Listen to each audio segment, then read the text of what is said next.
Voilà, bonjour à tous. Nous allons donc gentiment commencer. Il est 11h01. Nous espérons que vous allez tous bien. Si vous avez des problèmes techniques ou des soucis techniques, vous pouvez indiquer ceci dans le chat.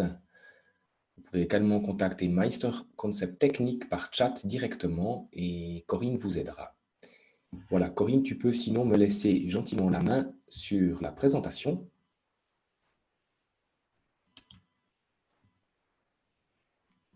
Super. Bonjour à tous. Donc, content de vous retrouver ce matin ou cette fin de matinée pour notre deuxième volet sur les webinaires qui touchent le télétravail, pourquoi et comment. Aujourd'hui, on va surtout parler de pour qui et pourquoi avec deux invités qui nous présenteront leur vision par rapport au télétravail.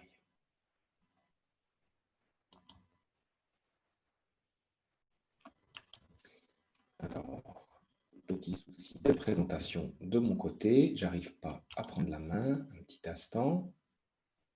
Voilà, ça vient.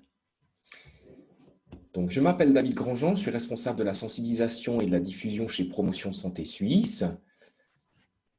Vous voyez en bas notre label Friendly Workspace. Quelques bonnes pratiques avant de commencer. Vous pouvez poser vos questions par chat. À savoir quand même qu'à la fin du webinaire, on va laisser une petite partie interactive pour ceux qui restent, ou plutôt ceux qui souhaitent rester connectés. Vous pourrez poser vos questions directement aux intervenants. La présentation, elle sera disponible cet après-midi sur notre site internet, donc n'hésitez pas à aller visiter. Vous pouvez aussi partager sur les réseaux sociaux. Et puis nous allons également faire une courte vidéo sur ce webinaire. Vous avez le lien dans le chat qui vous est envoyé pour The Meister Concept, excusez-moi. Concernant le déroulement de l'événement, alors je vais vous faire une brève introduction de Promotion Santé Suisse. Pour ceux qui étaient là la semaine passée, j'ai quelques indications supplémentaires en termes de statistiques. À la fin, je vous présenterai également un nouvel outil qui s'appelle Team Time de Promotion Santé Suisse. Ensuite, je passerai la main à Annie Wellen, qui était déjà là lors du premier webinaire, excusez-moi, et qui nous parlera cette fois surtout de pour qui et pourquoi est adressé le home office ou le travail à distance. Ensuite, nous avons la chance d'avoir Florie, qui va être en quelque sorte notre reference case aujourd'hui du centre médio-social de Sion, qui viendra aussi avec un regard pratique, très intéressant. Et à la fin, nous aurons une évaluation du webinaire pour aussi savoir ce que nous pouvons améliorer et quelles sont nos recommandations pour la suite. À savoir que je vous rappelle que cette série de webinaires se compose de 6 volets et que nous sommes aujourd'hui au deuxième volet. Rapidement, pour ceux qui ne nous connaissent pas encore, Promotion Santé Suisse, nous sommes une fondation, nous initions et coordonnons les mesures destinées à promouvoir la santé et surtout notre objectif principal est d'améliorer la santé de la population et c'est pourquoi on travaille principalement sur l'axe de la gestion de la santé en entreprise ce matin.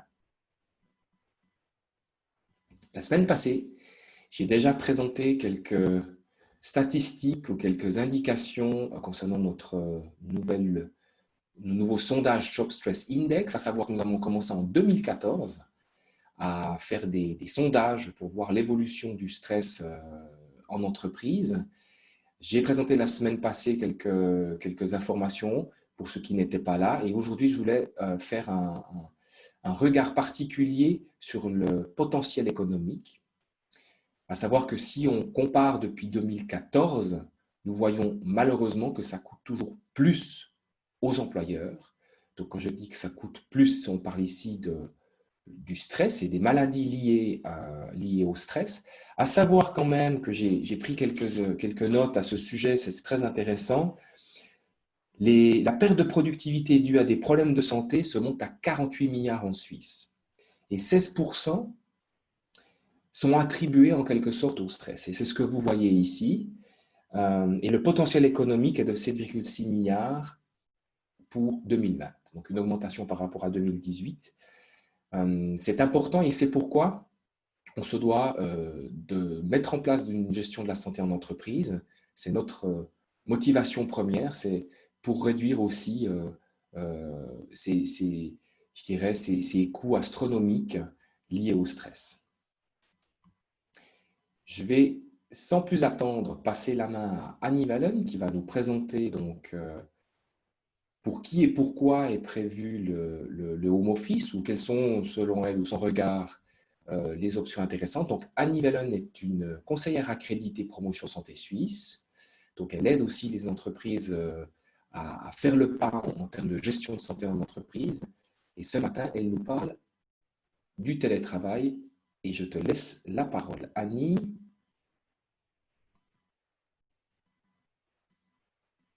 qui va se connecter dans les prochaines secondes. Alors, je vous entends, mais je n'arrive pas à activer la vidéo. Est-ce que, Corinne, vous pourriez activer, s'il vous plaît, la vidéo?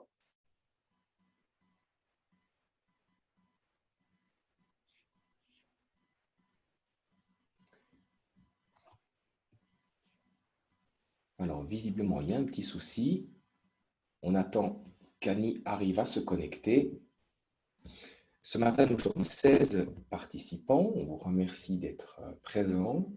Je vous rappelle que si vous avez des questions, vous pouvez les poser dans le chat. Annie va se connecter. Alors, je ne sais pas si on m'entend, mais On t'entend? voilà, mais on ne me voit pas. C'est pas grave. En tout cas, j'ai beaucoup de plaisir à vous retrouver pour poursuivre notre tour d'horizon des éléments qui sont favorables au télétravail. Les objectifs de ce matin, je ne veux pas non plus faire dérouler les slides, madame. C'est moi qui ai encore la main sur la présentation, visiblement. Corinne, si tu peux donner la main à Annie, s'il te plaît, et y activer sa vidéo. Voilà. Voilà. Bien.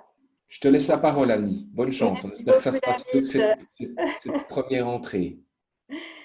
Voilà. Alors, les objectifs de cette matinée, c'est de prendre conscience des enjeux humains de ce mode d'organisation du travail.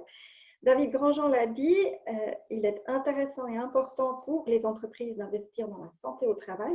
Et la santé au travail, c'est aussi finalement de prendre conscience des enjeux des différents modes d'organisation du travail sur l'équilibre de chacun, des individus, des équipes et de l'organisation elle-même.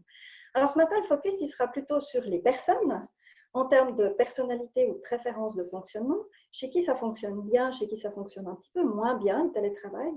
On regardera aussi une perspective d'équipe. Qu'est-ce qui est nécessaire finalement dans un mode de télétravail de poser comme cadre pour favoriser et entretenir la cohésion des équipes? Et nous explorerons aussi les tâches plutôt que les métiers. Quelles sont celles qui sont particulièrement adaptées au télétravail? Nous aurons aussi le plaisir d'avoir comme invitée Madame Florine Michelot du CMS de Sion qui nous parlera de son expérience de manager d'équipe dans ces contextes. Alors, si évidemment que le télétravail est vécu par une grande partie de la population qui l'applique plutôt positivement en termes d'autonomie, en termes de conciliation avec la vie privée, en termes de créativité, pour certains aussi en termes de réduction de la fatigue, dans une grande étude à large échelle qui comprenait à peu près 1000 personnes sur 9 mois, à l'issue de cette période de test, 50% des volontaires de départ ont choisi de revenir travailler au bureau. Alors pourquoi est-ce que ce mode d'organisation du travail n'a pas convenu à ces personnes? Eh bien, parmi leurs raisons, ils ont cité d'abord que c'était pour certains un mode d'organisation qui n'était juste pas fait pour eux. Pas fait pour eux en termes de personnalité, pas fait pour eux en termes de préférence de fonctionnement. Il y a aussi la solitude, le manque de contacts sociaux, voire parfois un sentiment d'exclusion. Dans une autre étude française récente, il y a plus de 10% des personnes en télétravail qui mentionnaient n'avoir aucun contact social avec un collègue ou un manager durant la journée. Et ils étaient presque 30% à ne citer qu'un seul contact par jour. Ceux qui ont aussi mentionné ça disaient qu'il y avait également trop de focus sur les tâches et donc pas assez sur les relations. Ce qui peut être compréhensible puisque finalement, la seule manière de montrer son travail lorsque l'on travaille à distance, c'est de délivrer. Donc, c'est le résultat de la tâche concret qui nous permet de nous faire voir et reconnaître, ce qui fait qu'il y a beaucoup d'énergie investie sur les tâches et peut-être un peu moins sur les relations.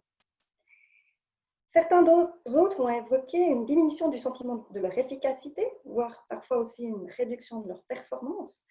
Alors, c'est souvent lié à une réduction de la confiance en soi. Il faut bien voir aussi qu'à distance, la plupart du temps, on a moins de feedback sur ce que l'on fait et que donc, on pourrait avoir le sentiment qu'on n'est pas tout à fait dans la cible par rapport à ce qui est attendu. Donc, moins de feedback de la part des collègues ou de la hiérarchie et peut-être aussi des tâches qui sont plus ou moins adaptées à le faire à distance, ce qui peut diminuer le sentiment d'efficacité personnelle. Enfin, la dernière raison des personnes qui ne souhaitent plus faire du télétravail, c'est l'empiètement sur la vie privée. Alors que si pour beaucoup la conciliation est meilleure, pour certains, eh bien, il y a des conflits de rôles, évidemment avec les rôles de parents. Et puis, il y a aussi la question de plus d'heures travaillées. Vous savez, vous avez entendu la dernière fois que chaque personne en télétravail tente à travailler quelques minutes de plus par jour. Ces minutes peuvent se transformer en heures au niveau hebdomadaire ou mensuel, ce qui fait qu'il peut y avoir plus de difficultés à gérer sa vie privée à côté. Ceci est particulièrement vrai pour les situations où il y a 3 jours ou plus de télétravail par semaine. En dessous de ça, il semblerait que ces effets soient limités. Alors, on va regarder un petit peu qu'est-ce qui constitue les éléments clés ou les pistes de réflexion intéressantes en termes de personnes et de préférences, qui finalement est intéressé à faire du télétravail et pourquoi. On parlera de la cohésion d'équipe et de la collaboration en équipe, comment la favoriser. Et un dernier point aussi sur l'équilibre entre la vie professionnelle et la vie privée, qui nécessite aussi peut-être certains aménagements. Alors, il n'y a pas de bonne ou de mauvaise personnalité ou profil de personnalité par rapport au télétravail, hein, qu'on soit clair. Ce qui reste important, a priori, c'est déjà la question du choix. Imposer le télétravail générera plus de problématiques de personnes qui ne sont pas adéquates pour le télétravail ou qui vont le vivre avec plus de difficultés. Et ces choix, idéalement, devraient être renouvelés. C'est-à-dire que ce n'est pas un choix ad aeternum, c'est un choix pour un certain temps qui devrait pouvoir s'adapter aussi selon les phases de vie. En termes de personnalité et de préférence de fonctionnement, certaines études ont montré des choses assez intéressantes. Les traits comme la stabilité émotionnelle ou l'autonomie sont favorables au télétravail. La stabilité émotionnelle, c'est le fait de pouvoir gérer ses émotions, et en particulier les émotions négatives, de manière isolée. C'est-à-dire que si je vis dans une visioconférence une remarque d'un collaborateur ou d'un collègue qui m'interpelle ou qui me touche, eh bien évidemment, si j'ai du mal à la gérer sans me faire des films pendant longtemps, cogiter sur ses intentions, ça sera peut-être un peu plus compliqué à gérer parce qu'on a moins la possibilité d'interagir en direct pour vérifier notre interprétation. Donc, cette stabilité émotionnelle et l'autonomie, couplées ensemble, sont plutôt favorables. À noter que l'autonomie, avoir la possibilité d'organiser son travail tel que l'on le souhaite et d'avoir une large latitude aussi, y compris décisionnelle, est favorable, pour autant que cette stabilité émotionnelle soit là. Pour ceux qui ont plus de mal avec cette première caractéristique de stabilité émotionnelle, l'autonomie pourrait être au contraire quelque chose qui est défavorable car déstabilisant, générant de l'incertitude. Dans les autres compétences importantes pour le télétravail, on trouve aussi la capacité d'organisation de ces tâches et l'autodiscipline, avec un petit bémol sur ce dernier point d'autodiscipline, parce que trop d'autodiscipline pourrait conduire aussi à un surinvestissement, à trop d'énergie finalement investie dans la réalisation des tâches, avec aussi un risque de fatigue ou d'épuisement. Les personnes qui réussissent bien en télétravail sont aussi celles qui se motivent facilement seules et celles qui ont de bonnes compétences en communication, autrement dit, qui sont rapidement capables de prendre contact avec les collègues ou la hiérarchie lorsqu'il y a besoin, d'une part, et qui peuvent aussi à distance formuler leurs besoins ou leurs requêtes de manière efficace. Bien sûr que les ressources personnelles, comme la capacité à s'autodiscipliner aussi pour faire des pauses ou certaines techniques de relaxation, ou ventiler aussi avec les personnes du même ménage ce qui se passe un bout dans son activité professionnelle, sont aussi des éléments qui peuvent favoriser l'équilibre et rendre le télétravail possible et agréable. En termes de développement de compétences, vous, en tant qu'entreprise, vous avez aussi bien entendu la possibilité de développer un certain nombre de ces compétences dans votre offre de formation et de développement. Et ça fait partie des thèmes que l'on abordera aussi le 7 octobre prochain dans le prochain webinaire. Si on regarde un petit peu plus près ce qui se passe en termes de collectif, toute équipe investit et utilise deux énergies pour fonctionner. Il y a une énergie de production des tâches et puis une énergie de cohésion, de collaboration, de relation qui va permettre à l'équipe de fonctionner ensemble. Un groupe aussi ne devient pas une équipe comme ça. Il y a toute une construction nécessaire et importante. Elle ne peut pas donc se décréter d'un jour à l'autre. Elle va nécessiter de se voir, de se connaître, d'apprendre à créer une peau, donc une identité, un certain nombre de normes sociales de fonctionnement, ce qui évidemment a plus de mal à se faire à distance, ce qui est important aussi de construire dans les moments où nous sommes présents tous au niveau du bureau ou de l'entreprise. Ces éléments-là sont particulièrement importants pour créer cette identité qui créera aussi ensuite par la suite un sentiment d'appartenance, même lorsque l'on est à distance. Donc, plus l'identité de l'équipe sera forte, plus on va travailler sur ces aspects de cohésion, d'ajustement mutuel dans les moments où l'on se voit, plus le sentiment de proximité sera important dans les équipes, même lorsqu'on travaille à distance. Les entreprises qui ont vécu le semi-confinement de ce début d'année ont été très créatives d'ailleurs par rapport aux solutions qui ont été trouvées pour maintenir cette cohésion et cette collaboration en équipe. Et tout à l'heure, vous aurez dans le témoignage aussi quelques exemples de ce qui a pu se faire. Là aussi, pour permettre une bonne cohésion d'équipe, on estime qu'il faut minimum 2 à 3 jours par semaine ensemble pour permettre une collaboration efficace, en particulier lorsque l'on a des tâches à effectuer qui nécessitent une collaboration et une interaction importante. Alors justement, en termes de tâches, quelles sont celles qui sont particulièrement adaptées ou moins adaptées au télétravail? Alors, de nouveau, plus que les métiers, c'est plutôt en termes de tâches qu'il est intéressant de réfléchir pour sélectionner celles qui sont parfaitement adéquates au télétravail. Dans un cahier des charges, on peut avoir des tâches qu'on va appeler additives. Autrement dit, ce sont celles qui peuvent être réalisées de manière indépendante des collègues. Donc, si on pense à un pool de secrétaires, par exemple, ou une équipe de codeurs informatiques, chaque membre de l'équipe a le même profil et les mêmes compétences et chacun peut réaliser sa tâche indépendamment des autres. Ce type de tâches-là, même si elles sont complexes, est tout à fait adapté au télétravail et pourrait même y voir, il y aurait vraiment une plus-value à les faire en télétravail parce que généralement, ce sont aussi des tâches qui demandent pas mal de concentration. Ensuite, on a des tâches qu'on appelle séquentielles ou réciproques, où la tâche finalement va arriver dans l'équipe, la demande va arriver dans l'équipe et puis passer de main en main de manière complémentaire dans une séquence de gauche à droite ou alors avec des allers-retours entre plusieurs membres. On peut penser par exemple à une équipe administration RH qui va accueillir un nouveau collaborateur et puis il va falloir établir le contrat de travail et tous les éléments liés aux assurances sociales, etc. au sein de l'équipe d'administration RH. Donc, les tâches vont passer de l'un à l'autre, de l'une à l'autre pour finir par l'établissement des documents nécessaires. Ensuite, on a des tâches que l'on appelle intensives, autrement dit, celles qui vont nécessiter une très étroite collaboration et interaction à peu près au même moment entre tous les membres d'une équipe et où c'est l'intelligence collective, la réalisation collective de chacun des membres de l'équipe qui va permettre de délivrer le service adéquat.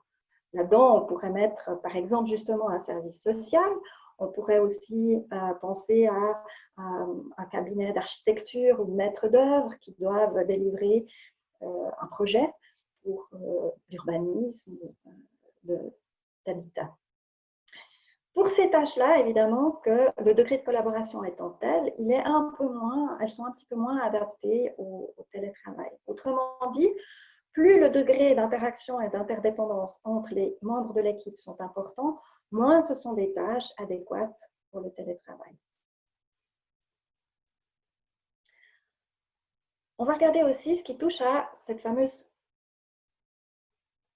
fameux équilibre vie professionnelle et vie privée. Je vois qu'il me montre une slide, mais ce n'est pas grave. Je vais vous en parler comme ça. Vous vous souvenez que tout à l'heure, on a dit que parmi les personnes qui renonçaient finalement à ce mode d'organisation du travail, eh bien, certains disaient que c'était difficile de concilier finalement le rôle de parent ou de colocataire et son rôle au travail. Pour favoriser un bon télétravail, eh bien déjà, c'est l'importance d'avoir un lieu adéquat au sein de son foyer, autrement dit une pièce idéalement dédiée, mais aussi une infrastructure technique et une infrastructure mobilière qui soit adéquate. Là, on n'oublie pas que la santé, ce n'est pas aussi seulement l'équilibre psychosocial, mais c'est aussi la santé physique. Et donc, l'infrastructure et l'ergonomie sont très importantes, à la maison aussi. Et à ce sujet, vous aurez le dernier webinaire de cette série, le 1er décembre, qui vous donnera des trucs et astuces pour aménager votre poste de travail à la maison. Il y a aussi les éléments liés à l'adaptation, donc selon les phases de la vie. Le télétravail est plus compliqué à mettre en œuvre, en particulier pour les personnes qui ont un rôle de parents d'enfants en âge préscolaire. Et à ce titre-là, il est important que les entreprises puissent proposer du soutien pour les gardes d'enfants dans ce cas, ou au moins une flexibilité pour les parents qui ont des enfants en bas âge, de choisir si c'est adéquat de télétravailler ou non. Le télétravail peut passer, l'adéquation avec la vie privée peut aussi passer évidemment par plein de mesures comme la flexibilité des horaires de travail ou l'annualisation du temps de travail qui permet aussi des adaptations entre les périodes scolaires ou de vacances. Ça peut aussi passer sur des congés non payés, évidemment un renforcement du temps partiel, y compris pour les hommes. Ça peut passer aussi par du job sharing ou du top sharing, donc d'avoir des postes à responsabilité qui sont partagés par deux personnes. L'équilibre vie professionnelle et vie privée en télétravail va aussi se jouer dans le temps de pause, les temps de pause que chaque personne s'octroiera pendant la journée. Ils sont très importants pour garder la concentration et la possibilité d'être efficace au travail. Et enfin, ça pose des questions sur les frontières en termes de connexion et de déconnexion. Le droit à la déconnexion est important et il peut être intéressant de poser un cadre à l'utilisation des outils et des nouvelles technologies à ce niveau-là, ainsi que de vérifier le respect de la vie privée en termes de système de traçage, par exemple. Et là, la loi est assez claire par rapport à ça. Pour synthétiser aujourd'hui,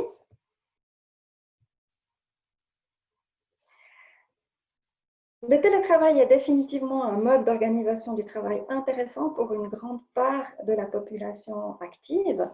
Néanmoins, il est important de se souvenir que d'une part la volonté, mais aussi la possibilité et les compétences pour s'engager dans ce mode-là peuvent fluctuer d'une personne à l'autre, mais aussi chez une même personne au fil de sa carrière professionnelle. Ne pas oublier non plus que les aspects relationnels et de cohésion d'équipe sont tout aussi importants, si ce n'est plus, que la coordination des tâches ou alors l'évaluation des délivrables. Et qu'enfin, le télétravail ne sera bénéfique pour les collaborateurs et collaboratrices et pour l'entreprise que dans un équilibre qui sera toujours à renouveler, un équilibre dynamique qui va permettre finalement à chacun de concilier son activité professionnelle avec ses autres rôles sociaux, et tout ça dans un équilibre et une santé qui permet de garder sa motivation et sa capacité de travail sur le long terme. Voilà pour ces quelques éléments et pistes de réflexion. Je vais passer la parole à Madame Michelot, qui est donc manager au sein du service social de Sion et à laquelle je laisse la parole pour se présenter et nous partager ses expériences. Voilà. Vous m'entendez? Vous me voyez? C'est parfait, C'est Florie. parfait, merci. Je n'arrive pas à changer la slide. Alors, Corinne devrait vous donner la main. D'accord. Ça va me dire d'une minute à l'autre. Ok, c'est bon.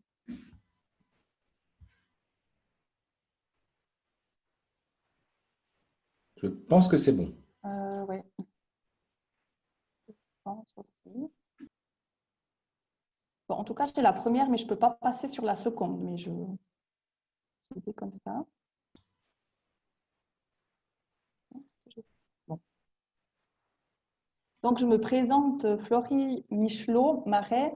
Je suis chef du service social du CMS de Sion. Il y a environ, voilà, peut-être. Il y a environ 30 personnes dans le service social dont je suis responsable.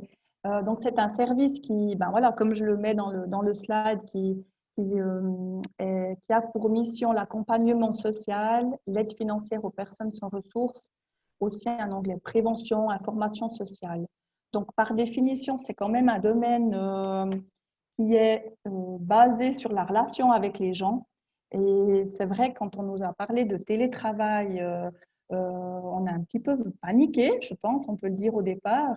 Et si on nous avait parlé de ça il y a une année, là, on aurait rigolé en disant je ne vois pas comment dans un service social c'est possible de faire du télétravail.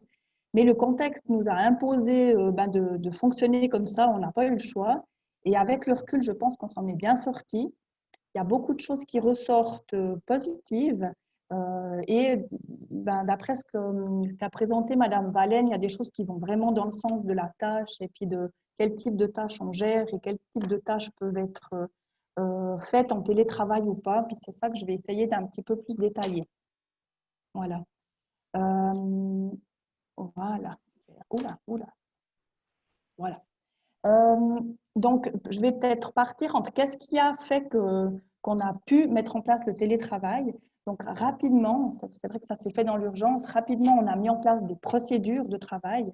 Donc là, je vais peut-être parler juste des éléments plus techniques, des procédures pour que les gens puissent se retrouver en étant à domicile à faire les tâches qui leur sont confiées. Donc, on a vraiment tout refait, un panel de procédures pour pratiquement toutes les tâches qui sont confiés aux différents corps métiers. Il faut savoir qu'on a plusieurs corps métiers, des assistants sociaux, assistants administratifs, employés du secrétariat, coordinateurs insertion. Donc, on est parti d'en haut, puis à mesure que les jours, les semaines passent, on a été dans un niveau de détail un petit peu plus précis, mais pour que les gens puissent rapidement être efficaces à domicile. Au niveau informatique, je pense que il fallait qu'une infrastructure informatique à domicile, il faut que les gens puissent se connecter à domicile comme s'ils étaient au bureau. Donc, heureusement, on avait un responsable informatique qui a été très rapide, très efficace. En quelques jours, tout le monde était à domicile comme il était au bureau, avec les mêmes accès.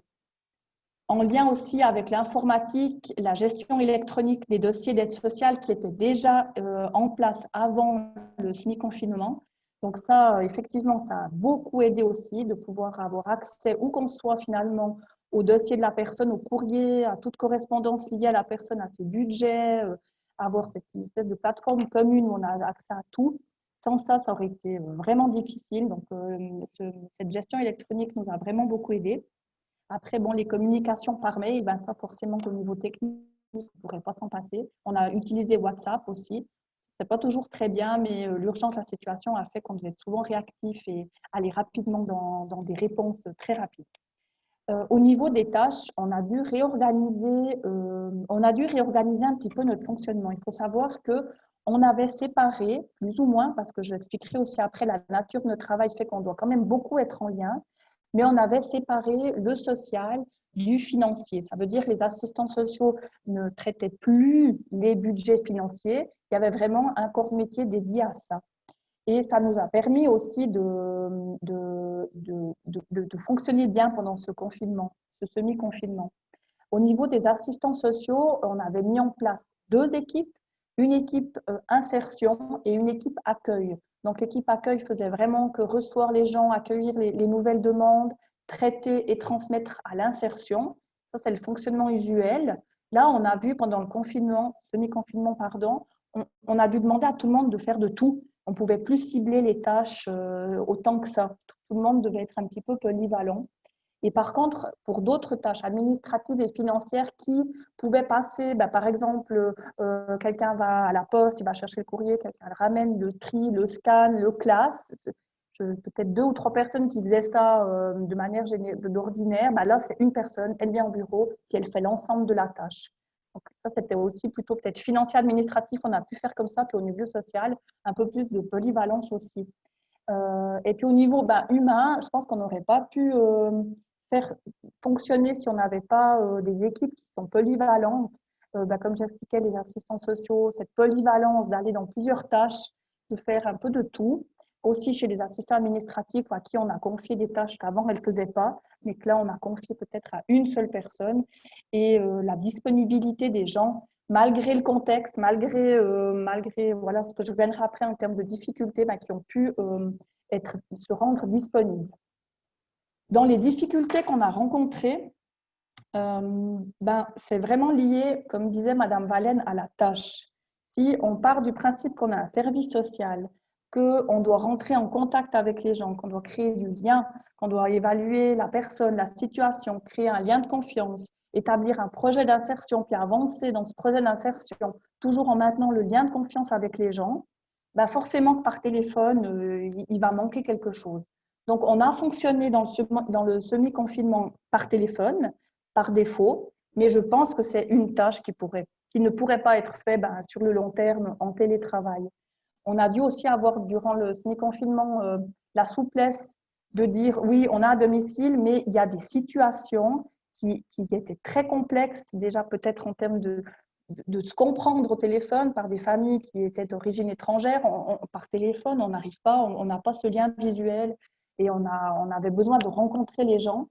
Aussi des situations peut-être qui sont déjà difficiles au niveau social, au niveau familial, avec des soucis de violence et de dépendance. Tout ça ensemble, où déjà avant c'est compliqué, on rajoute un semi-confinement et puis ça prend une ampleur énorme. Et ça ne suffit pas d'avoir un entretien téléphonique. Et là, on a dû avoir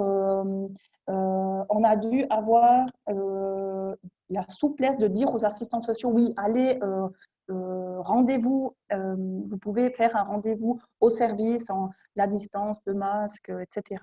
Donc, je pense que cette tâche-là, on a tenu sur 3 mois, mais plus, ça serait compliqué avec ça. Et au niveau des tâches intensives dont parlait Madame Valène tout à l'heure, le travail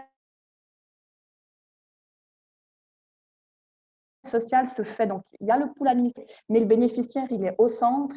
Le suivi se fait autant d'un côté que de l'autre, puis il faut une connexion quasi constante par rapport à des choses qui sortiraient en entretien, qu'on a besoin pour établir le budget, des choses qui sortent en établissant le budget et qu'on a besoin dans le suivi. Donc, c'est des communications et des échanges constants entre les personnes. Ensuite, il y a un niveau de controlling. Donc, la responsable du controlling doit aussi j'ai pas compris pourquoi on paye ça, pourquoi là tu as rajouté telle ou telle prestation. Donc, c'est vraiment des tâches intensives de collaboration qui font qu'il y a besoin de ces contacts réguliers.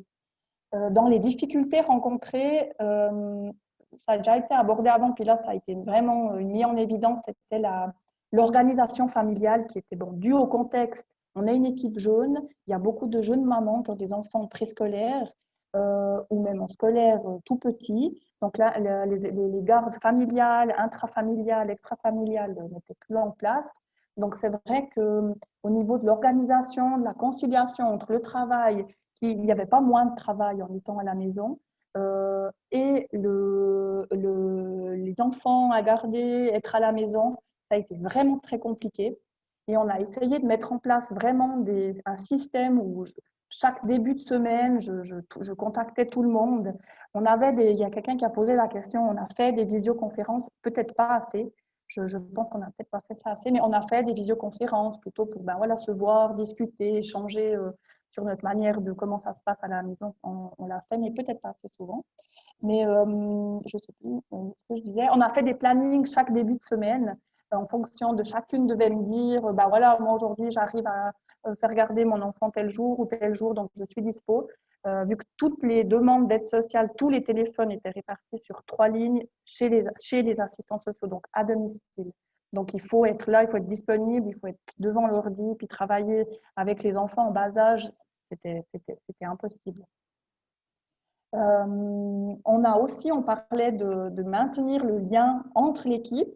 Donc, on a fait des visioconférences entre les assistants sociaux, les administratifs. On a essayé de garder déjà ce lien formel comme ça. Quelques problèmes techniques, les inégalités des infrastructures informatiques à domicile. Certaines n'ont pas ça, d'autres n'avaient pas d'imprimante, d'autres n'avaient un ordinateur trop vieux. Donc, on a dû aussi adapter puis tenir compte de ça.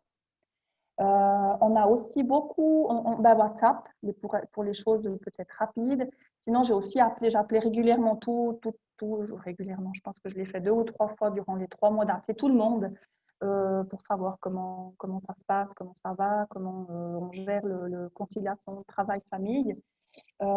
Et au niveau plutôt informel, on a créé une FM virtuelle. Alors, c'était quelque chose qu'on a pris beaucoup de plaisir à faire avec mon adjointe.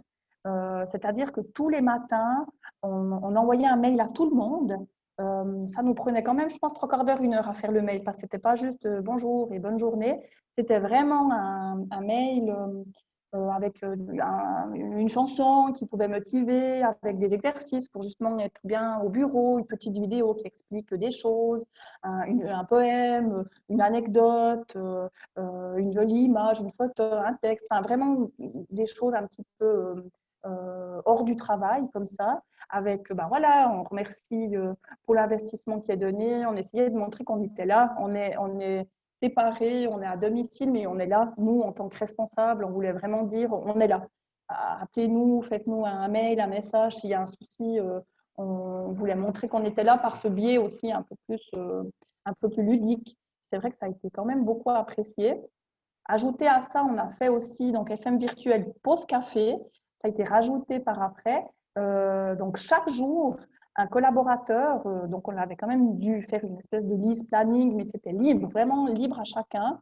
Il pouvait échanger une anecdote qu'il a eue le week-end, quelque chose qu'il a fait, une photo ou une recette de cuisine. Il y a eu des recettes, il y a eu des trucs vraiment très sympas. Comme on ferait si on prend le café. Voilà, aujourd'hui, le lundi, voilà, ce week-end, j'ai été me promener ici. Donc, il y avait une petite photo de la balade du week-end ou une recette de cuisine avec l'enfant de la personne avec qui elle cuisinait ou avec la recette dessous. Donc, c'est vrai que ça a été très sympa. Je trouve que ça montrait qu'on était ensemble, on était une équipe, même tous séparés.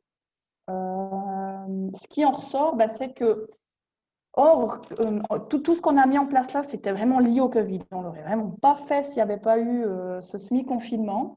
Mais le positif, je dirais, c'est qu'on va pouvoir réfléchir à du télétravail maintenant aussi en service social. Ça va devoir être très cadré, très réfléchi.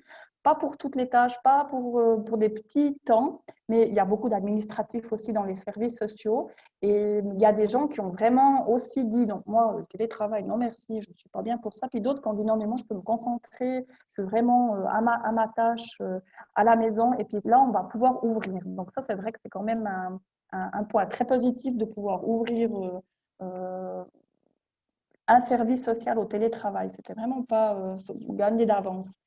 Et tous ces éléments qu'on a peut-être mentionnés, que j'ai dit ou que Mme Valène a dit par rapport aux difficultés qui ont été peut-être x10 pendant le confinement, la conciliation vie de travail, l'investissement des gens, parce que c'est vrai qu'on recevait un mail, que ce soit 8h, 22h, ou samedi ou dimanche, on y répondait. On était vraiment trop. Et le contexte faisait que dès qu'on avait 10 minutes, on profitait parce qu'on avait au moins 10 minutes. Mais je pense que si ça doit se prolonger ou comme on va pouvoir en faire du télétravail par la suite, vraiment cadrer ces moments et puis c'est ouais, comme disait Madame Vélène, d'avoir des moments très pour le travail et de séparer la vie privée. Et puis, en tant que de manager, durant cette période, il y a eu des choses très techniques, donc de fournir rapidement les procédures de travail, qui fait quoi, quand, à qui on transmet, etc. De faire les plannings, tenant compte des situations particulières de chaque collaborateur, de m'assurer que le travail était fait parce qu'on a quand même une mission de répondre à la population qui est dans le besoin, surtout que c'était une période où il y a eu des besoins, il y a eu beaucoup de questions liées à la situation financière, des craintes de perdre de l'argent, de ne pas avoir droit au chômage, de ne pas avoir droit à des prestations financières. Donc on devait répondre rapidement, on devait être là. Donc mon travail, c'était de garantir ça, de garantir que le travail était fait. Et je dirais sur un angle peut-être un peu plus humain, c'était de garder le contact avec les gens, d'essayer le maximum de montrer que j'étais là, qu'avec mon adjointe, qu'on était à disposition, qu'on était là soutenant, de remercier beaucoup, valoriser, remercier pour le travail qui était fait, parce qu'il y a eu des situations qui étaient vraiment très complexes au niveau des situations qu'on rencontrait, des gens qui vivaient des choses assez difficiles. Et quand à la maison, on vit aussi quelque chose d'un petit peu particulier, ce n'était pas toujours simple à faire. Et de garantir aussi la surcharge, parce qu'il y a eu d'être là pour, en tout cas, que le personnel se sente à l'aise de dire non, mais là, moi, j'arrive pas, j'ai pas pu faire garder mes enfants, j'ai 6, 7, 8 situations à traiter, je n'arrive pas. Et c'est vrai que je devais garantir ça.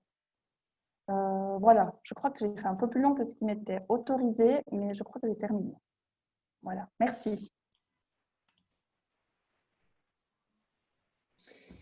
Merci Florie. Très intéressant, on arrive gentiment au bout. J'ai encore quelques éléments à vous communiquer. Nous avons donc ce matin et sur toute cette série parlé de home office, de télétravail. Promotion Santé Suisse, pendant le confinement, a travaillé d'arrache-pied pour mettre en place une solution qui peut vous aider à vous structurer dans votre travail à distance. Donc, c'est un peu une réponse à ce que vous avez entendu de la part de Annie et de Florie juste avant. Donc, pour ceux qui sont intéressés, vous pouvez aller visiter notre site www.itsteamtime.ch et ça vous permettra de rester en contact et en bonne santé au télétravail avec vos collaborateurs. Alors, Corinne, il faudrait juste me laisser la main de la présentation, s'il te plaît.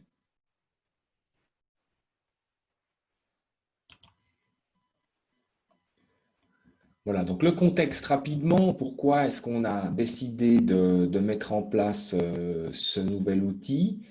Donc, TeamTime aide à resserrer les liens de l'équipe et à se renforcer mutuellement. Vous allez donc sur le site pour en savoir plus. Ce que je voulais surtout vous présenter, je n'ai toujours pas la main sur la présentation. Corinne, si tu m'entends, j'aimerais avancer les slides.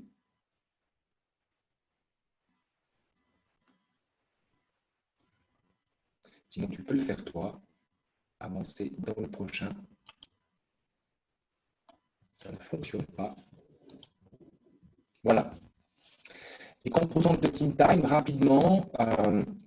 Donc, ça se compose par un espace. Vous avez votre équipe, vous créez votre équipe. Vous avez différentes recommandations qui vous sont faites. Un coffret vous est envoyé à la maison. Vous pouvez le personnaliser et l'envoyer à vos équipes pour les motiver depuis la maison à avoir quelque chose d'un petit peu personnel. Il y a des recommandations aussi dans ce coffret pour avoir des bonnes pratiques du télétravail depuis la maison. Et puis un dernier volet du produit TeamTime qui personnellement me plaît beaucoup. Vous avez la possibilité de faire un test pour définir votre style de home office. Et en fonction de ce style de home office, on va vous faire quelques recommandations pour que ça se passe bien pendant votre journée. Il y en a qui ont besoin d'être plus structurés, comme on l'a entendu. Il y en a qui préfèrent être un peu plus libres. Et tout ça s'adapte un petit peu à vos besoins. Donc voilà les trois composantes. Un coffret, un test que vous pouvez faire pour le home office, ainsi qu'un espace réservé à vous et vos équipes. Donc l'avantage de ce produit, c'est une proximité malgré la distance, permet de recharger les batteries, parce que c'est vrai qu'on l'a vu aussi, on l'a entendu ce matin, C'est important d'avoir des zones sur lesquelles on peut recharger les batteries. Parler de bien-être, on a le droit, même si on est en home office, d'essayer de trouver un bon mix pour trouver l'équilibre nécessaire, faire un zoom sur les atouts et puis surtout être là les uns pour les autres. Même si on est à la maison, on doit pouvoir aussi avoir des échanges avec nos équipes et vraiment cet outil vous le permet. Donc, on vous encourage à visiter. Et ici, pour terminer, vous avez le coffret que je vous parlais, qui est donc personnalisable au nom de l'entreprise. Vous pouvez l'envoyer à tous vos collaborateurs. Et puis, vous avez un petit message personnel pour leur souhaiter tout le meilleur depuis la maison. Voilà, on arrive à la fin de notre webinaire. Je vous rappelle que l'enregistrement complet de ce webinaire sera disponible dans quelques heures sur le site internet qui vous a été communiqué. Et puis, je tiens vraiment à remercier infiniment Annie et Florie pour leur présentation de ce matin. Je vois qu'il y a quelques questions dans le chat. Je vais voir si je peux y répondre. Alors,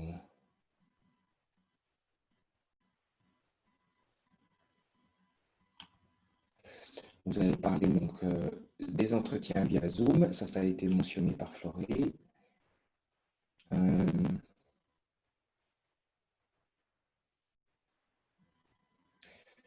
Ok, non, je crois que c'est bon, on a plus ou moins tout répondu. Moi, ce que je vous propose, pour ceux qui sont intéressés, c'est de rester en ligne, rester connectés. On va pouvoir aussi enclencher vos vidéos si vous voulez poser des questions directement à Florie ou à Annie Vellen. Je tiens également à vous préciser que le prochain webinaire est prévu le 7 octobre prochain. Et sauf erreur, avant de passer à la partie interactive, je crois que Corinne voulait lancer quelques sondages. Alors, je te laisse la main, Corinne. Tu me confirmes si c'est le cas pour vous poser quelques questions. Si ce n'est pas le cas, on passera directement à la partie interactive.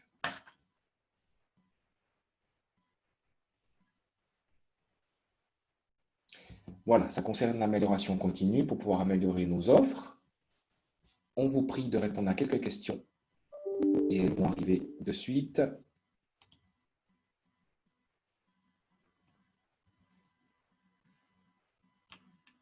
Alors, si ça ne vient pas, je propose qu'on n'attende pas. On a déjà eu assez de soucis techniques ce matin. On ne va pas prolonger. Et je propose qu'on passe directement aux questions-réponses. Pour ceux qui restent et pour ceux qui souhaitent partir, nous vous souhaitons une belle journée. Et si vous voulez poser la question, vous pouvez lever la main dans le chat à cet effet en bas.